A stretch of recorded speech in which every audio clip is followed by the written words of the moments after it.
कम तेल से बना ये मसालेदार नाश्ता मेरे बेटे का तो इतना फेवरेट हो गया है कि सप्ताह में 2 से 3 बार तो ये अपने टिफिन में जरूर ले जाता है। और मैं भी इसकी तैयारी इस तरह से कर लेती हूँ कि सुबह की भागदौड़ में सिर्फ 5 मिनट में बन के तैयार हो जाता है। इसी के साथ मैं आपको एक ऐसी आसान और चटपटी चटनी बनाना बताऊंगी जिसे आप यदि रोटी पे लगा के भी टिफिन में डाल देंगे तो वो रोटी भी खाने में बहुत ही स्वादिष्ट लगेगी। तो सबसे पहले यहाँ पर मैंने 2 कप पोहा लिया है। ये जाड़ा वाला पोहा है जिससे कि हम बटाटा पोहा, कांदा पोहा बना करके तैयार करते हैं। ये वही वाला पोहा है। आप चाहे तो इसकी जगह पे पतला पोहा भी ले सकते हैं। अब पोहा को सबसे पहले हम धो लेंगे जिससे इसके ऊपर कोई इम्प्योरिटी वगैरह होगी तो निकल जाएगी। वैसे आपको हमारे वीडियो पसंद आते हैं तो आप इसे लाइक ज़रूर किया करें और कमेंट करके अपनी राय भी बताया करें। आप देख पा रहे हैं इसके ऊपर कितना गंदा पानी आ गया है। अभी नल के नीचे ले जा करके इसे मैं 2-3 बार साफ पानी से धो लूँगी। और इस तरह से 2-3 बार पानी से धोने से ये देखिए पोहे एकदम साफ हो गए हैं। इसका कलर भी एकदम वाइट हो गया है। अभी इसमें एक्स्ट्रा पानी डालने की ज़रूरत नहीं है। ढक करके इसे हम साइड में रख देंगे जिससे पोहा अच्छे से फूल जाएगा। इसी के साथ यहाँ पर मैंने एक दूसरा बाउल लिया है और इस बाउल में 1 कप जितना सूजी ले लेते हैं। ये मैंने मोटी वाली सूजी ली है जिससे कि हम उपमा बना के तैयार करते हैं।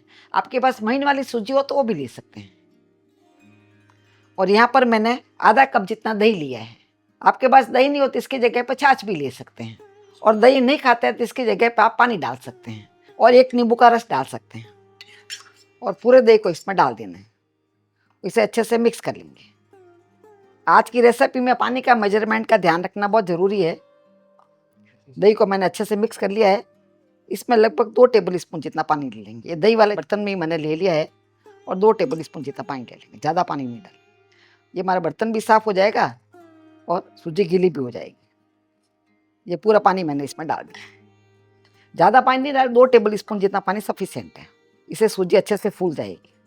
यदि आप रोज़ रोज़ एक ही तरह का नाश्ता करके बोर हो गए हैं तो एक बार ये बना करके देखिए। ये बहुत जल्दी बनता है और बच्चों के टिफ़िन के लिए भी एकदम परफेक्ट रेसिपी है।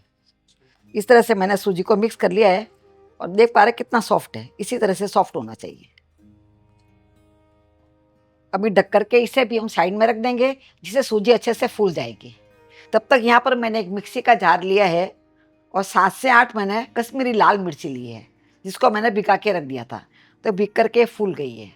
आपके पास सूखी लाल मिर्ची नहीं है तो इसकी जगह पे आप मिर्ची का पाउडर भी ले सकते हैं। अब इस मिर्ची को हम इसमें ट्रांसफ़र कर देते हैं।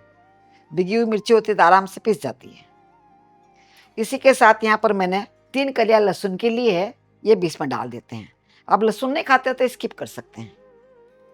और 2 मैंने छोटी साइज़ के टमाटर लिए हैं। बड़ी साइज़ का टमाटर है तो आप 1 लें। ये भी इसमें डाल देते हैं। मैं इसमें प्याज नहीं डाल रही हूँ। आप चाहे तो इसमें 1 प्याज भी डाल सकते हैं। इसी के साथ यहाँ पर मैंने एक अदरक का टुकड़ा लिया है जिसको साफ धो करके छील लिया है। रफली काट के इसमें डाल देंगे। इसी के साथ इसमें आधा छोटा चम्मच जितना नमक डाल देंगे। तो नमक आप अपने स्वाद के अनुसार कम ज़्यादा डाल सकते हैं। और ढक करके इसे हम पीस लेंगे। तो आप देख पा रहे हैं इसका बहुत ही अच्छा पेस्ट बन गया है। इसको पीसने के लिए मैंने इसमें पानी वगैरह नहीं डाला। टमाटर के अंदर जो पानी होता है उसी से पीस जाता है। और कश्मीरी लाल मिर्ची डालने से आप देख पा रहे हैं इसका कलर कितना सुंदर आया है। एकदम रेड कलर आता है पर तीखापन ज़्यादा नहीं आता है।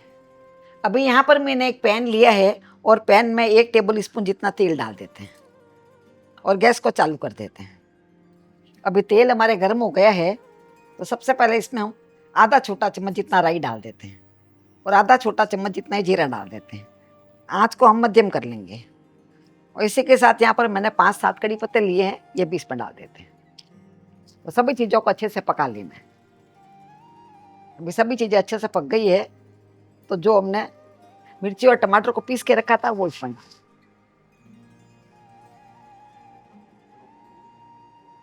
इसी के साथ मैंने जो मिर्ची को भिगा के रखा था उसी पानी को लिया है। ये पानी इसमें डाल देंगे और इसे इस तरह से मिक्स कर लेंगे जिससे क्या वेस्ट नहीं होगा और गाढ़ापन भी हमारे बराबर हो जाएगा। इस समय आँच को हमें मध्यम ही रखना है। मध्यम आँच में इसे पकाना है। मध्यम आँच में मैंने मिक्स कर लिया है। अभी आँच को धीरे कर लेंगे और इसे पकने देंगे। अभी साइड में पोहा को रखे हुए लगभग 5 से 7 मिनट हो गए हैं। इसे वापस देख लेते हैं। तो आप देख पा रहे हैं पोहा बहुत ही अच्छे से फूल गए हैं और काफ़ी सॉफ्ट भी हो गए हैं। अभी पोहा को हल्का सा हाथ से मैश कर लेते हैं। भिगा हुआ पोहा आराम से मैश हो जाएगा। इसमें पोहा मुझे थोड़ा सूखा लग रहा है, थोड़ा सा इसमें पानी डाल देते हैं। पोहा यदि सूखा लगता है थोड़ा सा पानी इसमें डाल दें, क्योंकि पोहा में से पहले मैंने पूरा पानी निकाल लिया था, इसलिए थोड़ा सा पानी इसमें और डाल दिया है। इस समय आपको इसमें घी तेल कुछ भी लगाने की जरूरत नहीं है। ये नाश्ता बहुत ही कम तेल में बन के तैयार होता है। अभी आटे की तरह बन गया है, देखिए पूरा मिक्स हो गया है। इस तरह से लोई बन जाती है। अभी साइड में सूजी भी अच्छे से फूल गई है, इसको देख लेते हैं। सूजी भी आप देख पा रहे काफी सॉफ्ट हो गई, देखिए बहुत ही अच्छे से फूल गई है। अभी जो पोहा था, पोहा को इसमें डाल देते हैं। हमने 2 कप पोहा और 1 कप सूजी ली है। इसका जो नाश्ता बन के तैयार होगा वो 5 से 6 लोगों के लिए सफिशिएंट है। इस तरह से सबको मिक्स कर लेना है, देखिए। और पोहा में ज़्यादा पानी डाल देंगे तो इस समय ये गीला हो जाएगा, ये ज़्यादा पानी नहीं डालना है। अभी इसमें हम थोड़ा सा नमक डाल देते हैं। तो नमक आप अपने स्वाद के अनुसार कम ज़्यादा डाल सकते हैं। यहाँ मैंने 1 छोटा चम्मच जितना नमक लिया है, और इसी के साथ मैंने 1/4 कप जितना धनिया लिया है। बस मसाले इसमें बहुत ही कम जाते हैं, बहुत कम मसाले में बहुत ही बढ़िया बन के तैयार होता है। सबको अच्छे से मिक्स कर लेते हैं। आटे की तरह इसे गूंद लेना है एक बार। तो आप देख पा रहे हैं आटे की तरह ये मिक्स हो गया है, गूंद के तैयार हो गया, एकदम परफेक्ट आटा बन गया। देखिए इसी तरह से आटा होना चाहिए।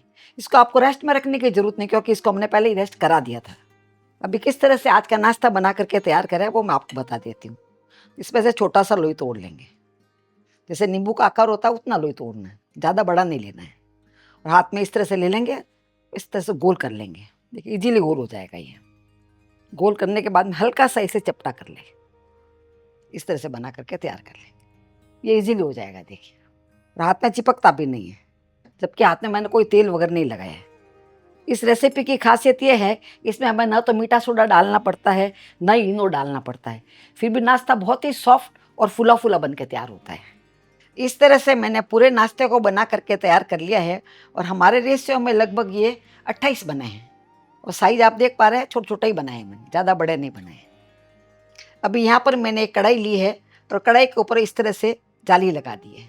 आपके पास छलनी हो तो छलनी भी लगा सकते हैं। और इस कढ़ाई में सबसे पहले हम आधा लीटर जितना पानी डाल देंगे। ये मैंने आधा लीटर जितना पानी लिया है। डाल करके इस जाली को इसके ऊपर रख देंगे, और इस जाली पर सबसे पहले तेल लगाना जरूरी है, तो थोड़ा सा तेल इसके ऊपर लगा देंगे। यदि आपके पास छलनी नहीं हो तो आप डायरेक्टली प्लेट लेकर के उसके ऊपर लगा सकते हैं, उससे भी अच्छे से स्टीम हो जाएंगे। अभी हम गैस को चालू कर देते हैं, और जो नाश्ता हमने बना के रखा है वो नाश्ता इसमें रख देते हैं। इस तरह से नए नए नाश्ते की रेसिपी आपको पसंद आती है तो आप हमारे चैनल को सब्सक्राइब करके बेल आइकन जरूर दबा दें। और यदि फेसबुक पर देख रहे हैं तो आप हमारे पेज को फॉलो कर सकते हैं। यदि बराबर नहीं आता तो एक के ऊपर एक भी रख सकते हैं आप, ये एक दूसरे से चिपकते नहीं है। इस तरह से मैंने पूरे नाश्ते को इसमें लगा दिया है। अभी इसमें से भाप भी आने लग गई है। भाप आने लग जाती है, उसके बाद में इसे हम ढक देंगे, और ढक करके इसे हम 8 से 10 मिनट तक पकाएंगे। 8 से 10 मिनट में आराम से पक जाएंगे, क्योंकि साइज में ये बहुत ही छोटे हैं। तब तक साइड में चटनी को पकाते हुए लगभग 4 से 5 मिनट हो गए हैं, और इसमें से तेल भी छूट गया है। इसका मतलब चटनी हमारा अच्छे से पक गई है। इस चटनी को आप आज के नाश्ते के साथ तो खा ही सकते हैं, पर आप अपने घर में यदि दाल चावल बनाए और कुछ भी सब्जी नहीं बनाए, उसके साथ भी ये चटनी लेकर के खाएंगे, या कोरे चावल के साथ भी इस चटनी को मिक्स करके खाते हैं तो भी बहुत स्वादिष्ट लगती है। मेरे बच्चों को तो मैं बहुत बार रोटी के ऊपर लगा के भी टिफिन में डाल दिया करती थी। इसका टेस्ट बहुत ही अच्छा लगता है।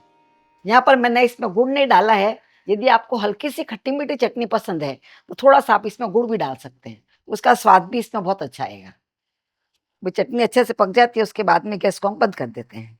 इस तरह की चटनी बना करके लिक टाइट डब्बे में भर के आप फ्रिज में स्टोर करेंगे तो 10 से 15 दिन भी खराब नहीं होती है, पर स्वाद में इतनी अच्छी बनती है कि 10-15 दिन चलती भी नहीं है। अभी साइड में इसे पकाते हुए लगभग 8 मिनट हो गया है। इसे खोल करके देख लेते हैं। 8 मिनट में ये बहुत ही अच्छे से पक जाते हैं। अभी हम गैस को बंद कर देंगे, और आप देख पा रहे हैं ये अच्छे से फूल गए हैं, और एक दूसरे से चिपकते नहीं है, एक के ऊपर एक पड़े पर चिपके नहीं है कोई भी, आराम से निकल जाएंगे। इसे आपको ठंडा करने की भी ज़रूरत नहीं है, आप इसे चटनी के साथ में गर्मा गर्म सर्व कर सकते हैं। तो बहुत ही हेल्दी रेसिपी बन के तैयार होती है, और सिर्फ एक छोटा चम्मच तेल से बन जाती है। मैं मेरे घर में इसे छौंक के बनाती हूँ, इसीलिए आगे का प्रोसेस आपको दिखा रही हूँ। इसके लिए यहाँ पर मैंने एक पैन लिया है, और पैन में 1 टेबल स्पून जितना तेल डाल देते हैं। आप चाहे तो इसकी जगह पे घी भी डाल सकते हैं, और तेल आप अपने घर में जो भी खाते हैं उसका इस्तेमाल कर सकते हैं। अभी तेल हमारे गर्म हो गया है। तेल गर्म होने के बाद में इसमें 1 टीस्पून जितनी राई डाल देते हैं और इसी के साथ 1 टीस्पून जितना ही तिल डाल देते हैं। या मैंने सफ़ेद तिल लिया है, आपके पास काला तिल हो तो वो भी ले सकते हैं। पर थोड़ा सा तिल डाल के बनाते हैं तो उसका स्वाद भी अच्छा आता है और तिल हमारे हेल्थ के लिए अच्छा भी होता है, तो थोड़ा सा तिल हमें जरूर खाना चाहिए। अभी राई और तिल अच्छे से चटक गए हैं, इसमें 5-7 कड़ी पत्ते डाल देते हैं। कड़ी पत्तों को भी इसमें पका लेंगे, जिससे तेल के अंदर फ्लेवर इसका बहुत अच्छा आएगा। और यहाँ 2 मैंने हरी मिर्ची ली है, इसको मैंने 2 भाग में काट लिए हैं, ये इसमें डाल देते हैं। हरी मिर्ची को मैंने बड़ा बड़ा काट के डाला है, कोई जिसको मिर्ची नहीं खाना है वो निकाल सकता है और मिर्ची का तीखापन तेल में आ जाएगा। अब जो हमने नाश्ता बना के रखा है वो पूरा नाश्ता इसमें डाल देते हैं। इस नाश्ते को ठंडा रखने की जरूरत नहीं है, गरम गरम आप इसमें डाल सकते हैं।